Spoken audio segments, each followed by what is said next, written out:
Tara, kain po tayo. Sabayan niyo po kami sa aming hapunan. Ano ho? Nagluto ho ako ng piniritong kuyog. Yan. Ang tawag dyan sa amin sa Batangas ay kuyog. Yan. Tapos may sausawan tayo. May kalamansi. Nalagyan natin ng kalamansi at saka ng sili. At syempre, ilalagay natin itong mahal na reyna toyo. Yan. Nilagay na natin ang mahal na reyna.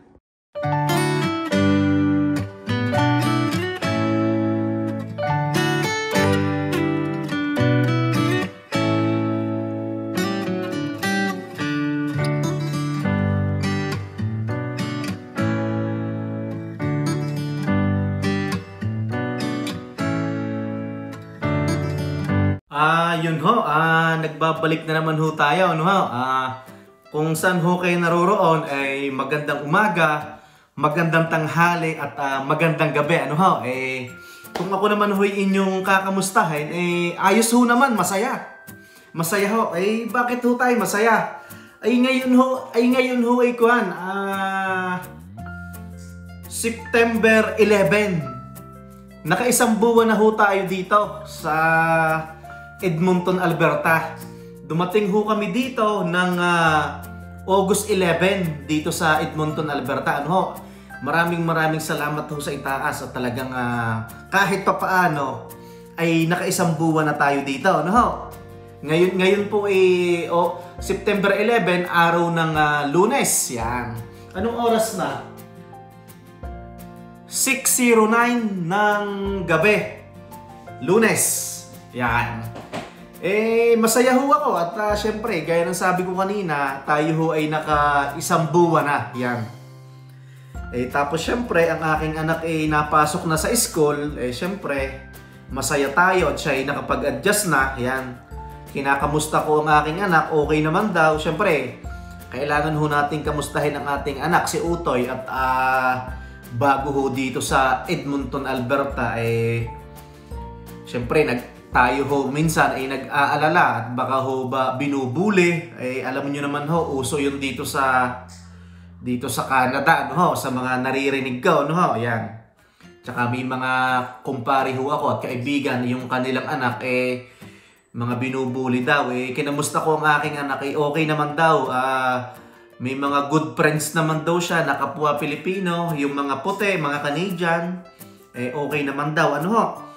Yun, ginawa ko ho ang video ito at sa totoo lang ho, may mga nagme-message na ho sa akin na bakit daw Edmonton, bakit daw ako umalis ng Labrador City. Yan, maggawa daw ako ng video regarding daw sa pros and cons. Yan Sa totoo lang ho ay isinulat ko, yan, ito, isinulat ko ho yung Labrador versus Labrador, Province of Newfoundland and Labrador versus Edmonton, Province of Alberta. No? Isinulat ko ho para ho hindi ko makalimutan. Bali ho yung mga nakasulat dito based po sa aking experience. Ano po? Ayan. Based lang po sa aking experience, based sa aming karanasan. Yan. Yun nga po, maraming salamat at isang buwan na ho dito sa Edmonton, Alberta. Bago ho tayo magsimula, lagi ko namang ginagawa ito, no ho? Ipakikita ko ho sa inyo ang aking lulutuin na hapunan. Ito ho sa amin sa Batangas, ang tawag ho dito ay kuyog. Yan. Hindi ko lang alam kung anong tawag sa ibang probinsya. Sa Maynila, hindi ko alam. Pero sa amin ho sa Calatagan, Batangas, kung saan ho ko isinilang, ay kuyog. Ipapakita ko ho sa inyo. Saglit lang ho. Ito ho yung isda na sinasabi ko. Pakicomment na lang ho sa baba kung katuwaan lang ho, katuwaan kung anong isda ito sa inyong mga probinsya. Sa amin ho sa Calatagan, Batangas ay kuyog. Yan. Bago ho ang lahat, maghahay muna ho ang mahal na reyna. Ano ho? Yan. Asawa ka, maghay ka muna. Yan. Si Utoy ho ay hindi makakapag-hay. At dahil ho nag-aaral, nasa kwarto ha, yan. Siya, nagbabalik na ho ulit tayo, at nakapag-hay na ang mahal na reyna. Tapos si Utoy nag-aaral ho sa kwarto. Inuulit ko po yung pong aking mga sasabihin ay yung pula ang ay base po sa aming karanasan. Ano ho? Magsimula ho tayo dito sa Labrador City. Ano ho? Yan. Labrador City. Ano ba yung pros? Ano ba yung pros dito sa Labrador City? Ang number 1 ho, mabilis hong ma-PR. Bakit ho? Ang Labrador City po ay nasa probinsya ng Newfoundland and Labrador. Nasa Atlantic. Nasa Atlantic province po siya. Yon. Yung po ang number 1. Ano ho? Tapos po ang number 2, yung pong mga safety po ng mga bata. Doon po sa Labrador City, sa pinanggalingan ko, napakaganda ng safety ng mga bata. Bakit ko ho nasasabi yon? Napaka-less po ng crime. Wala hong masyadong crime. Yun po ang number 2. Ano ho? Ang number 3 naman ho, talaga hong walang traffic. Talagang, kung magkaka-traffic talaga, yung talagang may tinatawag na major accident. Ano ho? Yan. Ang number 4 ho, small town. Napaka-accessible. Within 15 minutes, 20 minutes, malilibot mo ang buong Labrador City. Ano ho? Kung dalawa ang trabaho mo, ay napakaganda. Nagtatrabaho dito sa kabila. Mamaya, kung ikaw ay may sariling sasakyan, idadrive mo lang siya ng mga 3 to 4 minutes, nadoon ka na sa kabilang part-time mo. Maliit lang po kasi yung Labrador City. Ano po? Bali, ang tinatalakay po natin ay Labrador City po, sa kung saan po ako nanggaling. Ano ho? Tapos ho, yung less crime nga, yun, nabanggit ko kanina, talagang napakaganda po ng safety ng mga bata. Hindi lang po sa mga safety ng mga bata, pangkalahatan na ho, talaga hong bihirang-bihira ho yung crime doon sa pinanggalingan namin. Ano ho? Tapos itong number 6, kung po doon, sa ngayon po, nung umalis ako, marami na po doon Pilipino. Noong pong umalis kami doon, dumating kami doon, hanggang sa umalis kami, usong-uso pa rin yung, wag naman sana mangyayari, no? Kumbaga may na-ospital, may namamatayan, meron pong may mga kontribusyon po sa isa't isa, parang kawang gawa. Ano ho? Yan. May mga ganun ho sa Labrador City. Ano ho? Yan. Siyempre, hindi naman ho mawawala sa ating mga pagiging Pilipino o matulungin. Ano? Yan. Tapos yung number 7, wala hong homeless. Sa totoo lang ho ha, sa itinagal ko doon, dumating ako ng 2019, wala pong homeless. Ano ho? Number 8 ho, ay malaki ho matitipid nyo. Bakit ho sinasabi kong malaki ang matitipid? Kasi po yung mga shopping mall doon ay kaunti lang. Ano ho? Tapos magkakalapit lang po yung mga establishmento. Ano ho? Tapos yung restaurant, konti lang. Siyempre, hindi ka kain ng kain sa labas ngayon. Tapos kung mahilig ka sa mall, ano ba lang ang mall doon? Canadian Tire at saka Walmart. Tapos may ilang butik na mga damit na 2 o 3 ba? Kung hindi ako nagkakamali, ano ho? Pero may mga ilan-ilan naman doon na mga tindahan ng damit, yung mga pang-outdoor, yung mga pang-outdoor o kaya pang-indoor, yung mga pang-winter, sa mga winter jacket, ano ho? Pero hindi naman ho kalakihan, nakagaya dito sa Edmonton. Tapos ho yung number 9, ito ho, marami nagtatanong sa akin kung magkano sahod sa Labrador City. Ang Labrador City po ay remote area. Ang bumubuhay po sa Labrador City ay mining. Tacora Mining at saka Rio Tinto Mining. Na kung tawagin yung Rio Tinto ay IOC. Ano ho? Nasabi kong malaki po ang rate namin doon ng sahod. Kasi yun po ang naranasan ko. Ano ho? Tsaka syempre, minsan nagiinuman kaming magtotropa doon, yung mga kumpare ko, talaga hong iba ang rate doon. Talaga hong malaki. Ayaw ko na lang pong isalaysay, ayaw kong sabihin kung magkano. Pero compare dito sa Edmonton, Alberta, mas malaki doon. Pero yung rate doon sa Labrador City ay kayang-kayang hanapin dito sa Edmonton, Alberta. At iyon ay aking napatunayan. Ano ho? Yan. Tapos number 10. Nako, meron pong Aurora Borealis. Yan. Number 10. Nako, mag-i-enjoy kayo. Pero may mga time ho na mahina ang aurora. Pero may mga time na malakas ho yung Aurora Borealis. Sa mga hindi po nakakaalam, yun ho ba'y parang kortina sa langit na na naduyan-duyan, yan, gayon ho yan. Aurora Borealis. Ano bang tawag daw, nasawa ko? Ano bang ibang tawag pa sa Aurora Borealis? Yun, Northern Lights, yan. Meron ho sa Labrador noon. Pag minsan ho, mahina. Pag minsan, malakas, ano ho. Tapos, ano pa ba? Ay, yun lang po. Doon po tayo nagtapos sa huling pros ng Labrador City. Ano ho, yan. May Aurora Borealis, ano ho, yan. Ay, punta naman ho tayo sa cons. Sa cons ng Labrador City, ano ho. Eh, syempre ho, remote area. Tapos, medyo malayo po kami sa ibang city, ano ho. Eh, mataas po ang bilihin. Tapos, mataas po yung gasolina doon, yan.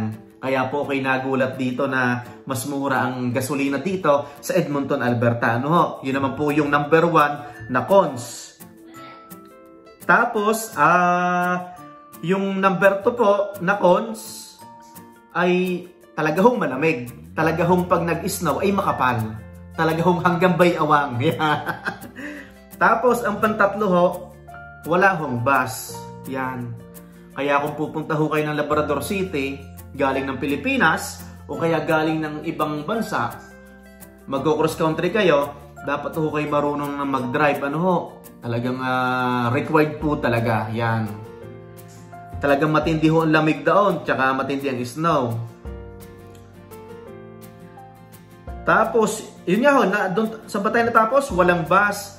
Tapos ang nabiyahe na taxi sa isang araw, parang 2 hanggang 3 or 2 lang sa isang araw, yan. Tapos ang pang-apat ho, ito po yung isa sa medyo ayaw ko talaga sa Labrador, yung cons. Pag po talaga medyo yung sa mga sakit, yung mga major surgery, eh minsan ililipad po kayo ng capital ng Newfoundland and Labrador. Yun po ang tinatawag na nating St. John, yun po ang capital. Talagang po pag may mga karamdaman kayo na mga major, ililipad po kayo ng St. John. Ano ho? Yan. Tapos, yun nga, nabanggit ko kanina, doon sa pros, yung shopping mall nga po dito, iilan lang sa Labrador City. Ano ho? Walmart, tapos merong supermarket na IGA, tapos may Canadian Tire, tapos yun namang yung Walmart, may supermarket din naman doon, nakaparehas ng IGA. Ano ho? Tapos yung pang-anim na cons sa Labrador City, may ilan ho tayong pagkain na baka hinahanap nyo ay wala talaga. Dito po sa Edmonton, nung talagang nagulat ako, halos kompleto lahat. Kung anong nabibili natin sa Pilipinas ay makikita ho natin dito sa Edmonton. Ano ha? Yun lang po talaga yung cons din sa Labrador City. May ilan ho tayong pagkain. May mga gulay, seafoods, mga karne na talaga pong wala po doon sa Labrador City. Ano ha? Tapos ang number 7, marami nagtatanong sa akin ito nung umalis ako doon. Nagkakaubusan na po ng apartment. Ano ho? Nagkukulang na po yung apartment sa Labrador City. Balik kung mag-i-inquire ka, sasabihin sa'yo, nako, pang 50 ka, pang 51 ka, ganon, pang 60 ka sa waiting list, ganon po. Yun po isa sa mga challenges. Yun po ang isa sa mga cons sa Labrador City. Ano ha? Tapos ang pang-8, syempre, siguro alam niyo po ito, ano? Pero sa mga hindi pa, sa parating pa lang ng Labrador City, yung pong tax po, 15% ha. Nako, talaga pong medyo mataas po talaga, ano? Tapos ang pang-9, konti po yung restaurant, ano ho? Kung yung mga restaurant po iilan-ilan lang talaga. Hindi po kagaya dito sa Edmonton na talagang marami kang pamimilian. Ay doon ho sa pinanggalingan ko sa Labrador City, ay talagang mabibilang mo ho sa kamay. Kung ikaw ay food lover, kung mahilig ka kumain sa labas, ay talagang hindi ka mag-i-enjoy. Yan, talagang paulit-ulit na lang yung kakainin mo. Ano ha? Ay saglit lang ho at i-check ko muna yung aking lulutuin at mainit na ang kawali ha. Saglit lang ha. Ay yung pasensya na ho at inayos ko hula ang yung kawali at mainit na. Tapos yung huli, number 10 na cons sa Labrador City. Kagaya ko, may anak ho ako. Isa ho sa naging dahilan kaya ho umalis ako ng Labrador City.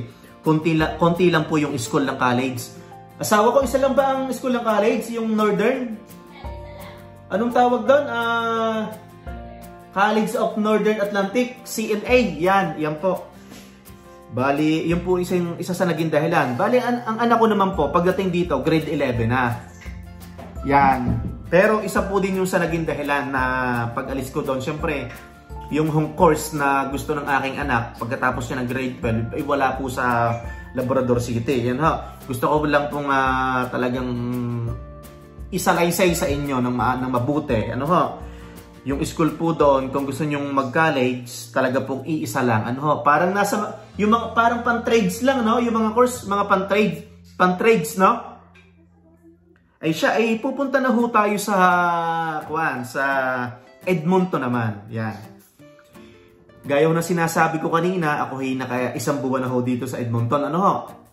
Bale, ito hong sasabihin ko naman na pros and cons dito sa Edmonton ay based po sa aming karanasan. Ano ho? Pros dito sa Edmonton. Marami hong trabaho. Marami hong work. Marami hong choices ho ng trabaho. Ano ho? Yan. Yan, marami. Marami talaga. Tapos ang number 2 ho, syempre maraming mall. Yan. Maraming supermarket. Mamimili-mili ka kung anong gusto mo. Ano? Yan. May mga gulay. Kung minsan, kung anong gulay sa Pilipinas, makikita mo rito. Kung anong seafood sa Pilipinas, makikita mo rin dito. Yan.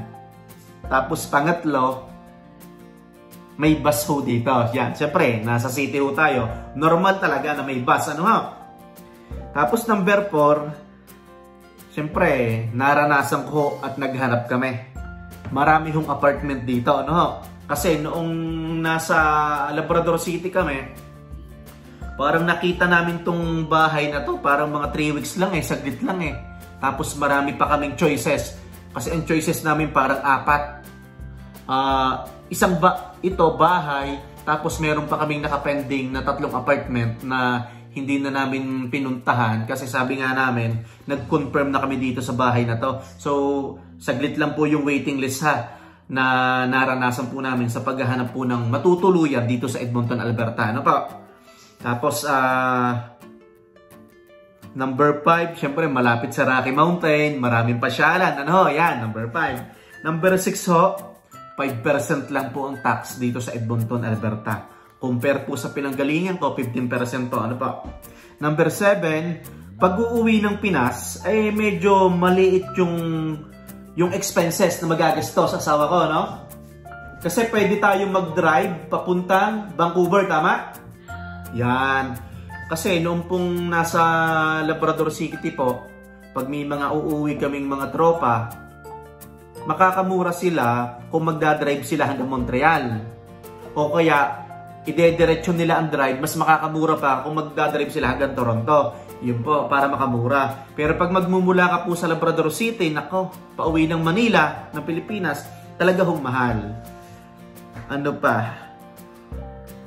Tsaka yun, marami pong pasyalan dito, no? Totoo naman, no? Hindi naman ho dito sa Edmonton. Siyempre, may mga kagaya ng pinuntahan namin, Sylvan Lake, yan.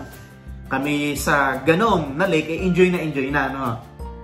Tapos number 9, maraming restaurant. Which is totoo naman ho, talagang kahit kasama ang kamay ko at paa sa pagbibilang ng restaurant ay sobra-sobra pa, no? Tapos number 10, maraming school lang kolehiyo. Yan, eh, siguro naman huy naniniwala kayo doon. Talagang maraming choices dito ng school para sa mga anak natin ng kolehiyo, no? Yun po yung pros ng Edmonton. Based ho sa aming karanasan dito na isang buwan na. Yan, ano? Tapos cons ng Edmonton. Sa totoo lang ho, normal lang to sa isang city na kagaya nito. Matraffic, parang Maynila.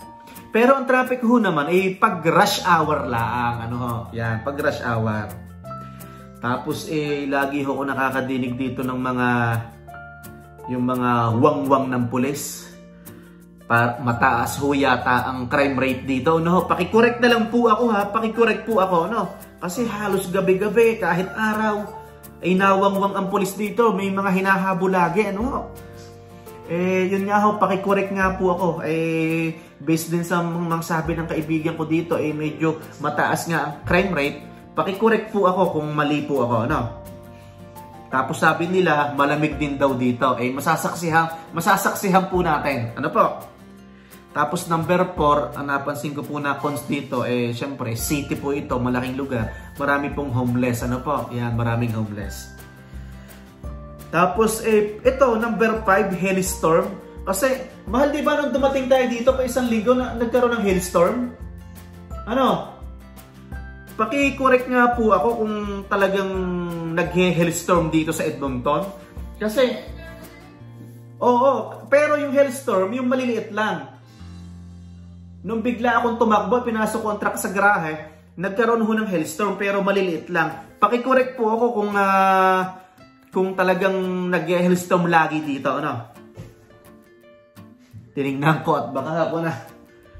Tapos, pang-anin, marami ho ditong speed check. Ano ho? Minsan, marami hong pulis na nag-aabang ng speed, ano ho? Pero normal lang ho ito sa isang city na kagaya nito. Dami hong nag-aabang, ang daming camera.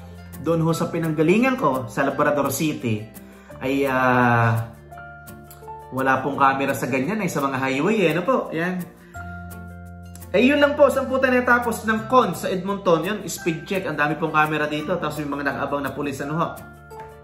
So, gaya po ng sabi ko, ito pong Labrador City versus Edmonton, pros and cons ay based lang po sa aking experience. Kung may hindi po ako nabanggit, at kung may sobra sa nabanggit ko, ay pasensya na po. Ito po ay based lang po sa aking experience, ano ho. Pero gayon pa man ay maraming salamat po talaga sa Labrador City. Yan, hindi ako nagsasawang magpasalamat sa Labrador City. Dumating kami diyan 2019. Yan, ay talagang diyan unti-unting natupad ang aming pangarap para kay Utoy. Nagtatrabaho po kami. Hindi na ho para sa amin ang mahal na Reyna. Yun ho'y para na ho sa aming anak at saka sa magiging anak pa, ano ho. Siyempre, maedad na tayo. Tayo naman ho'y nagtatrabaho na, yan. Ang ginagawa na lang natin ay mag-ipon, magpundar, yan, mag-save nga ng pera, yan. Yun lang po, sana po ay